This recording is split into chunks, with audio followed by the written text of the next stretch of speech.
Assalamualaikum dan selamat pagi cikgu ucapkan kepada semua murid yang menonton video ini.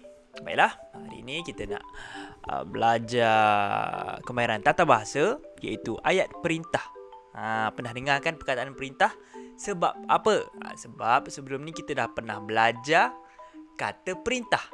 Ini kita nak belajar ayat perintah. Maksudnya kita ambil daripada kata perintah dan kita bina ayat menggunakan kata perintah menjadi ayat perintah. Okey, baik, sebelum tu cikgu nak ingatkan kepada semua murid-murid cikgu untuk sentiasa mengamalkan SOP di mana saja anda berada. Tak kiralah di rumah ataupun di luar, di restoran, di mana-mana saja, pastikan memakai pelitup muka dan sentiasa sanitize tangan tu. Okey. Baiklah, kita teruskan dengan kelas kita. Ayat perintah. Okey, apakah maksud ayat perintah? Ayat perintah bermaksud ayat yang bertujuan untuk menimbulkan sesuatu tindakan. Contohnya, sila duduk. Maksudnya perkataan sila tu adalah kata perintah. Bila jadi ada sila duduk menjadi ayat perintah. Yang kedua, sila ambil ubat. Sila juga. Yang ketiga, jangan minum air batu. Maksudnya jangan minum ais. Jangan minum ais. Bukan air batu sungai, bukan. Jangan minum ais. Yang keempat, tolong. Tolong simpan ubat ini. Okey, itu adalah contoh ayat perintah. Sebelum tu, cikgu nak memperingatkan semula kepada semua murid, kata perintah. Cikgu lupa pula. Okey, kata perintah. Kita ingat dulu kata perintah yang kamu dah belajar iaitu sila, harap, jangan dan juga tolong. Yang juga tolong. Okey, ada 4 kata perintah yang telah kita belajar. Okey, jadi kata perintah ni akan menjadi ayat perintah lah jika kita buat ayat. Macam itulah ayat perintah. Faham Kalau faham, bagus. Kita teruskan dengan buku teks, muka surat 102. 102. Okey. Kita tengok gambar siapa kat tepi ni. Itu tak ada gambar siapa pun. Okey. Ayat perintah. Sains perubatan. Okey, sains perubatan. Kita baca. Kalang demam. Ayah membawanya berjumpa dengan Dr. Mira. Okay, tengok gambar yang pertama dulu. Mula-mula dulu gambar yang pertama kat bilik rawatan. Okey.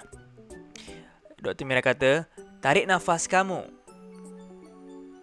Baik, doktor. Masa ni dia tak ada lagi guna ayat perintah. Yang kedua, tolong buka mulut kamu. Itu perkataan tolong. Jadi tolong itu adalah kata perintah. Jadi tolong buka mulut kamu menjadi ayat perintah. Suhu badan kamu tinggi. Kamu demam. Kamu perlu berehat. Kalang demam rupanya. Seterusnya, sila ambil ubat di kaunter ubat. Ni doktor cakap lah. Jadi perkataan sila tu adalah kata perintah. Dia jadi ayat perintah lah kalau penuh. Baiklah doktor, kalang cakap. Lepas tu dekat kaunter ubat. Ni ada nurse kat sini. Kaunter ubat. Jururawat tu cakap, sila makan ubat mengikut aturannya. Nampak perkataan? Sila. Sila itu adalah kata perintah. Ya puan, jangan minum minuman berais. Jangan minum air sejuk, dia kata. Itu perkataan jangan. Jangan ini adalah kata perintah. Maksudnya dia bagi tahu kalang jangan minum. Jadi kalang jangan minum lah. Kalau demam tak boleh minum ais, nanti sakit tekak. Okey, tengok gambar seterusnya. Tolong simpan ubat ini. Tolong simpan ubat di tempat yang selamat. Tolong, Tolong adalah kata perintah. Lepas tu kalang cakap, baik puan, terima kasih. Itu saja ayat perintah yang diberi. Okay, awak tengok ada perkataan tolong, ada perkataan sila, ada perkataan jangan. Ini adalah kata perintah. Jadi ayat perintah lah kalau ayat dia penuh. Okey. Seterusnya kita dah faham maksud ayat perintah. Kita dah boleh buat aktiviti. Okey, buka buku aktiviti muka surat 27 dan 28. Cikgu tak nak isikan jawapan. Cikgu baca saja dan kamu perlu isi di gambar yang sesuai dengan ayat perintah yang diberikan. Yang pertama, tolong letakkan tuala basah pada dahinya. Jadi awak kena cari gambar yang menunjukkan ibu dia beri tuala basah. Okey. Yang kedua, jangan berjemur di bawah panas matahari. Awak tengok gambar yang ada gambar matahari tu, itu jawapan dia. Sila baring di atas tilam. Jadi awak tengok gambar yang menunjukkan macam ibu dia tu suruh anak dia tu tidur. Yang keempat, harap makan ubat mengikut masa yang ditetapkan. Awak cari gambar yang ada menunjukkan pukul berapa, ada jam. Jadi itu jawapan dia. Okey. Cikgu harap kamu boleh buat jawapan yang ini. Kita pergi ke seterusnya. Ini susah sikit sebab awak kena bina ayat. Tak apa, cikgu bantu. Bina ayat perintah berdasarkan gambar dan frasa. Tengok antara Alif dan juga ibu je. Ibu, bagaimanakah caranya menjaga ubat? Begini caranya Alif.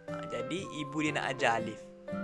Dia bagi perkataan sila saja dan juga peti ubat. Awak rasa apa jawapan sesuai? Jom kita bincang bersama-sama. Sila apa yang sesuai? Sila masukkan ubat. Sebab dia nampak ibu dia letak ubat. Sila masukkan ubat di dalam peti ubat dengan selamat. Itu contoh ayat. Kalau awak nak buat ayat lain pun tak apa. Janji jangan lari jauh lah daripada maksud dia. Kalau nak masukkan, sila masukkan ubat di dalam peti ubat. Itu pun sudah mencukupi untuk ayat. Yang kedua, diberi perkataan harap dan juga tempat selamat. Jadi maksudnya, kita kena simpan bekas ubat, peti ubat itu di tempat yang selamat. Jadi jawapan yang cikgu tulis adalah harap simpan peti ubat di tempat selamat. Jadi kita kena simpan peti ubat di tempat selamat. Letak tempat yang tinggi sikit supaya adik-adik kecil kita tu tak sampai untuk ambil. Okey. Seterusnya, tolong. Dia bagi perkataan tolong dan juga dalam peti sejuk. Jadi kata perintah dia tolong. Kita buat ayat perintah dia. Tolong simpan ubat cecair di dalam peti sejuk. Sebab dia ubat yang cair ni kena letak tempat sejuk lah baru dia tahan. Okey, tolong simpan ubat cecair di dalam peti sejuk.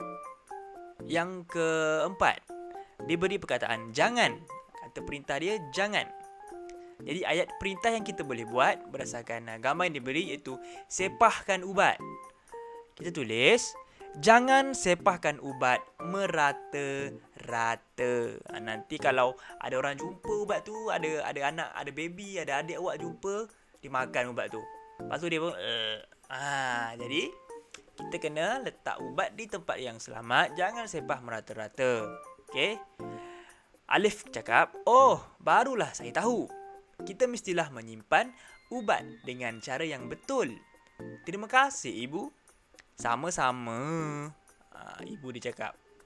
Okey, itu saja pembelajaran kita iaitu ayat perintah. Jadi cikgu sangat berharap awak boleh membina ayat perintah kamu sendiri sekiranya kamu hendak meminta tolong siapa-siapa saja. Kalau nak minta tolong kawan ambilkan air ke, kawan tolong belikan nasi ke, kita gunakan ayat perintah yang sesuai. Jangan sombong-sombong. Kita kena cakap dengan elok, cakap dengan baik. Okey? Sekian. Terima kasih.